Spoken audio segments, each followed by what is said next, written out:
The KD Trey 5.5.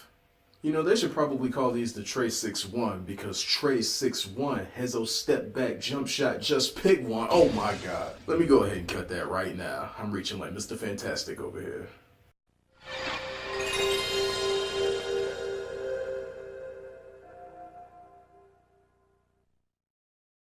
What is poppin', everybody? This is your man D2X, and I'm about to give y'all a performance breakdown of one of my newest hoop shoes. This is the KD Trey 5.5. Now, for those of y'all who are unfamiliar with how I like to talk about these hoop shoes, typically what I like to do is start with the materials, then go to the cushion, and then conclude with the traction, as well as a general overall opinion on how I feel about the shoe, what grade I would give it, what position on the court I'd recommend it for, and more importantly, what could be done to help better the shoe for future models down the line. And so with all that out the way, let's get this thing moving.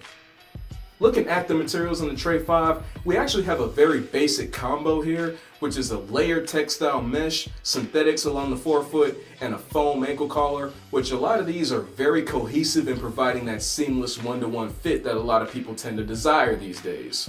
The mesh is very comfortable to the point where before I even read up on the tech sheet, I initially thought that the KD Trey 5 was going to have jacquard in it. But then it hit me that Nike is nowhere near that consumer friendly to put a jacquard knit upper on a $90 shoe. It's just not going to happen. The synthetics come into play along the eye stay as well as the toe cap. The toe cap area does provide some extra durability in case one decides to take these outside. The eye stay, it doesn't really do anything performance-wise, but when you initially lace these up, there is a bit of a pinch along the middle section, which is really just an aesthetic thing. Like I said, no major effect on performance, whether it be beneficial or a hindrance. And if you look on the outside of the upper, you do see the string right here, which is really in place to simulate the mag wire found on the KD9 Elite or the lacing system of the KD10. Really haven't decided which. Although the mesh is so form-fitting that this really isn't necessary, what it does do is create that extra pull along the lateral side of your foot so that you are contained in the footbed when making some side-to-side agile cuts. And in a game like this where everybody wants to be as shifty a player as the next person, a setup like that is more than welcome.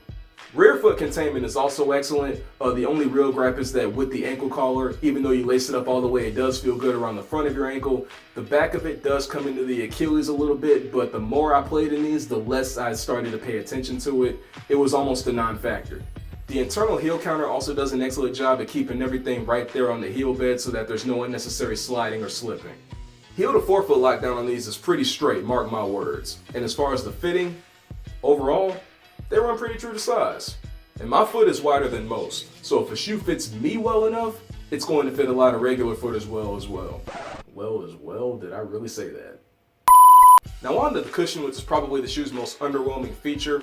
It's not underwhelming because of performance, but it is because of implementation of materials, if that makes sense. If it doesn't, I'm about to explain it. The cushion on the Trey 5 features a full-length Phylon midsole and a 4-foot zoom unit, which is often visible through the window on the outsole. This is a typical setup on a number of budget-friendly Nike models that usually works well for this price. However, there is one major hindrance, maybe two, that prevent this shoe from being a top-tier performer, especially in the cushion category. Number one, the size of the zoom unit in the 4-foot. If I could give you an example, the PG1 uses a more traditional 4-foot zoom bag. The zoom bag in the KD Trey 5 is literally about 2/3 that size. And another thing, which is probably the most annoying feature from a cushion standpoint, and that's the really stiff footbed housed within the midsole. It feels wooden.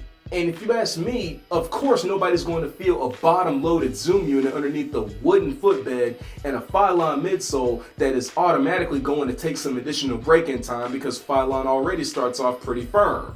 But despite that stigma about Phylon midsoles, in the Trey 5, that is actually where a lot of your impact protection and responsiveness is going to come from. Which is kind of a shame for a sneaker that is a takedown model on a series whose main source of cushion has been Nike Zoom for like the past 5 years. So despite this shoe being based off and somewhat built to the specifications of one of the league's best small forwards, this is definitely one of those, because of the cushion setup alone, that caters primarily to guards.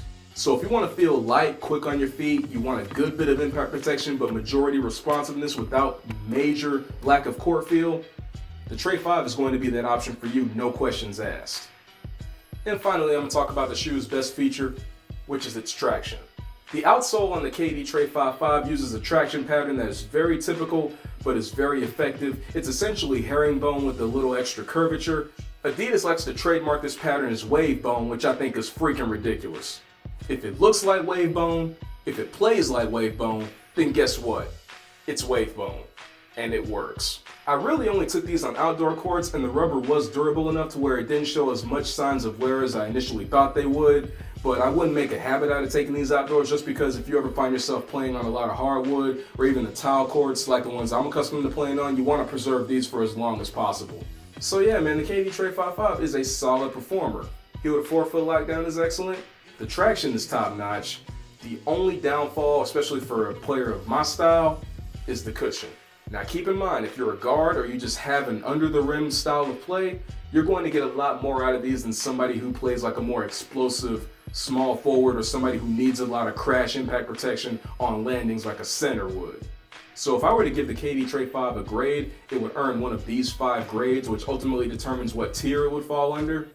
Whether it's an A+ or an A-, it's a signature model.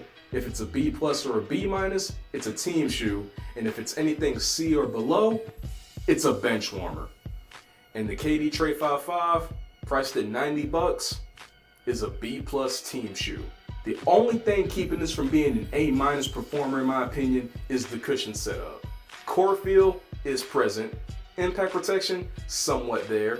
Torsional rigidity, definitely there due to that stiff, rigid footbed, but there is no true sense of explosion or propulsion, which is something I've really become a fan of in basketball shoes as of late. Another thing to point out for anybody who's interested who has like a low post style of play, or just anybody who likes to utilize a lot of spin moves, is that there are 2 pivot points along the outsole to help aid in those transitional moves. In all honesty, man, from the Trey 5.3 up to now, it's crazy how far they've come as far as fit goes. The Trey 5.3 had overly stiff materials, although I could tell that there was a zoom unit underfoot. The Trey 5.4 was hot garbage. The fit was so narrow I couldn't even care about anything else. But all in all, the Trey 5, like I said, it is worthy of its grade. I definitely would take it to get some more workouts in it.